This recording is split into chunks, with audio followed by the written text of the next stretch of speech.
अफगानिस्तान में पाकिस्तान का चेहरा पूरी तरह से बेनकाब हो गया है। तालिबान से लड़ रहे पंजशीर के शेरों पर पाकिस्तान की वायुसेना बमबारी कर रही है। ताजा खबर यह है कि पाकिस्तान के फाइटर जेट और ड्रोन्स ने पंजशीर में कार्यवाहक राष्ट्रपति अमरुल्लाह सालेह के घर पर हमला किया है, जिसके बाद सालेह किसी अज्ञात स्थान पर चले गए।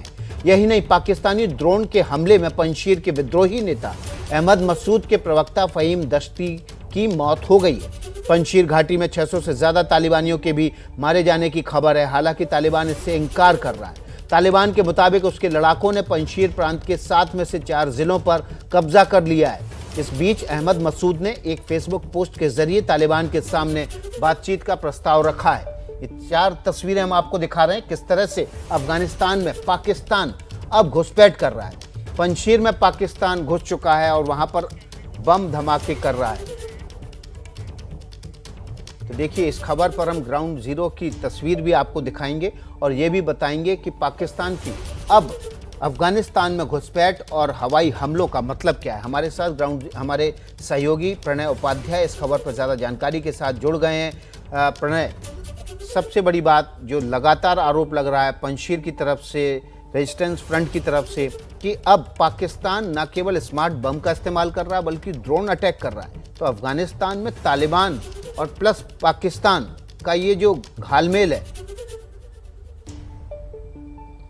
देखिए विकास, ये जो तस्वीरें थी ये तो उसी दिन स्पष्ट हो गई थी जब लेफ्टिनेंट जनरल फैज हमीद, जो कि पाकिस्तान के आईएसआई चीफ हैं, वो तालिबान के नेताओं से मिलने के लिए पहुंचे थे, मुल्ला बिरादर से मिलने के लिए पहुंचे थे। पाकिस्तान का इन्वॉल्वमेंट और पाकिस्तान का जो डेस्परेशन है वो साफ नजर आया पिछले 3 दिनों के अंदर। जिस तरह से शाह महमूद कुरैशी तमाम जो रीजन के नेता हैं उनसे बात कर रहे हैं। इसके अलावा पाकिस्तान के जो स्पेशल एनवॉय हैं मोहम्मद सादिक, उन्होंने जो तमाम पड़ोस के देश हैं अफगानिस्तान के, उनके विशेष प्रतिनिधियों के साथ में बैठक की। और साथ ही कहीं ना कहीं इस चीज की चिंता सता रही है कि ऐसा ना हो कि खेल खराब हो जाए, कहीं ऐसा ना हो कि तालिबान जो है उनकी जो आपस की दरारें हैं वो ज्यादा बड़ी हो जाएं। और ऐसे में पंजशीर एक ऐसा रैलिंग पॉइंट है जिसके आधार पर तालिबान को भी एकजुट रखा जा सकता है। फिलहाल तालिबान की इस ऑफेंसिव के खिलाफ पंजशीर बहुत छोटा पड़ रहा है, पंजशीर घिरा हुआ है इस समय में।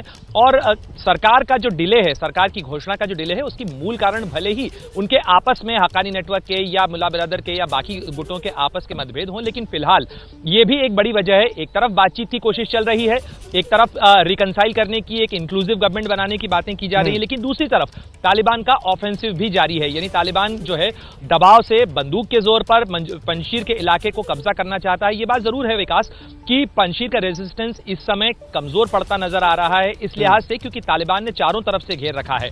उसे अगर बाहर से भी समर्थन मिल रहा है, उसे अगर एयर सपोर्ट मिल रहा है, तो यह निश्चित रूप से पंजशीर के जो रेजिस्टेंस फोर्स है उसकी स्थिति को ज्यादा नाजुक बनाता है। और जो तस्वीर पिछले 2 दिनों के अंदर सामने आई है, लगातार कई इलाकों के ऊपर तालिबानी दाखिल होने में कामयाब हुए हैं। इसके अलावा फहीम दश्ती का मारा जाना, जनरल बदूद का मारा जाना, ये तमाम जो घटनाएं हैं ये रेजिस्टेंस फोर्स के मोराल को झटका देती हैं।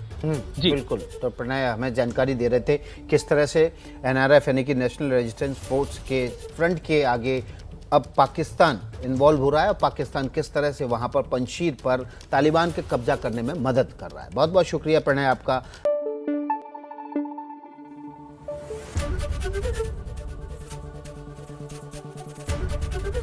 ABP news.